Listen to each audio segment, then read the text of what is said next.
All right, everybody. Last Monday's video was episode 6 of Waking Up, and it was amazing. My favorite one by far.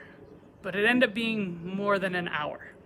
And so this week, I'm kind of cutting out some of the excerpts for you so that you can take that episode in bite-sized pieces. So this is the second one of those. You're going to want to start with the video entitled Jesus Called Her a Dog, because this is all in response to Brett's teaching on Matthew 15, where Jesus uplifts the faith of the Canaanite woman.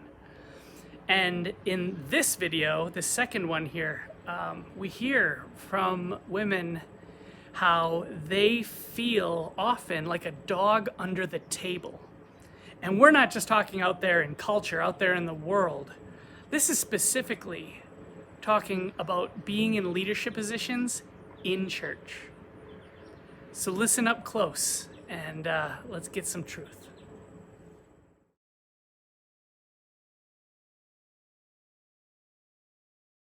Would you mind sharing with us what are the things that you see in those situations that make you feel like you're under the table? And Joy and Donna, you can add asking in too. questions and don't really want my input.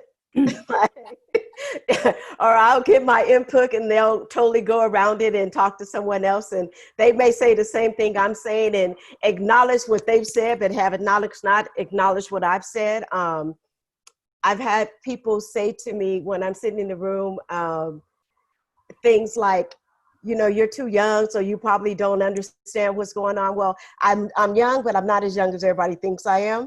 And then I don't really understand because they're coming from a male perspective. I was in a meeting about 7 months ago, and I kid you not, we were sitting at the table, and one of the pastors said, "I know you're awkward because ministry traditionally is not for you guys. It's for us." And so I was like, what does that mean? Well, women, we're trying to include you all, but we realize that this is not for you guys. And so I know it's a little bit harder for you to get in. And so it's things like that, David, that says, we don't want you here. We just want you to come in the room so it can appear to be that we're inclusive and not exclusive. So I don't know, maybe Joy and Donna have some different experiences. Oh, they're much the same, Lynn. I've experienced that many times where I'll be maybe the one or two women in the room and I'll come up with an idea. And what's really interesting is they'll take the idea and they don't want to include me anymore. And all of a sudden they form a subcommittee of all white men to take my idea, and run with it. And I've had that for years. That's happened to me for years. Yeah, I think, David, thanks for that question. But I think it's so prevalent for those of us who are women and in leadership. It happens all the time in every meeting, and even with those who think that they have arrived. That's why I'm glad this video is called Awakening. They think they are woke, right? And even with the words they choose to use to be inclusive, to Lynn's point, it is still demeaning. It is still disempowering, and definitely the habitual taking of our ideas. When we offer it, it just passes over. There's no recognition that it was just said. Right? Passed over, conversation goes on down about 3 or 4 other guys.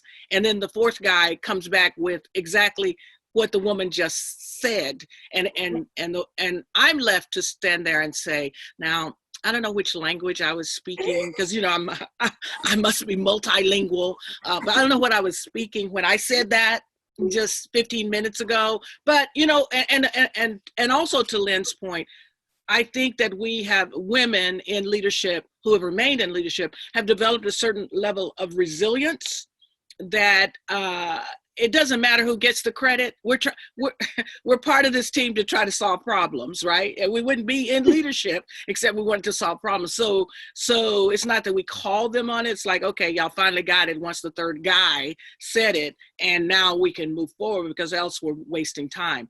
And I think that brings us back, Brett, to our Canaanite woman today, in understanding and knowing who she is, because those two terms that reference dog, where Jesus called her the label that the colonizers had, that everybody in the community knows. Everybody know we women in ministry, and it's not very often that you see them, okay?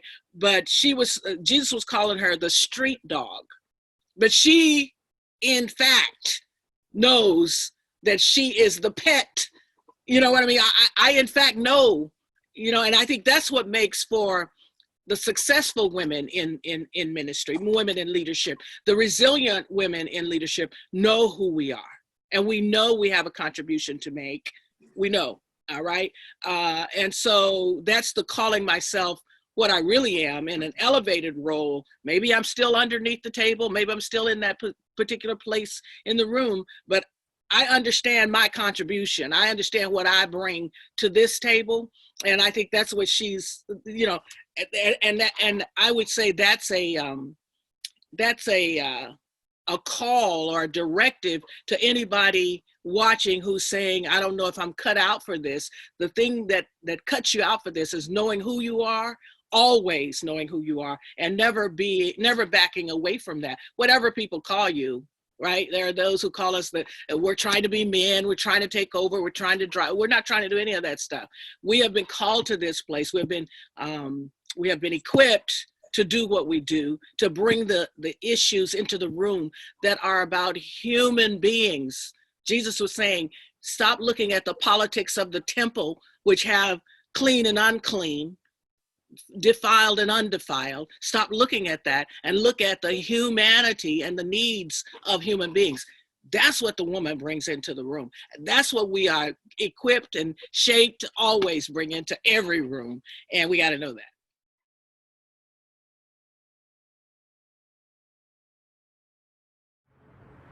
Wow, right? That was powerful. Next video comes out on Monday. Click subscribe, click to be notified. Let us know in the comments, how it felt to hear these powerful and prophetic words. And I'll see you all on Monday.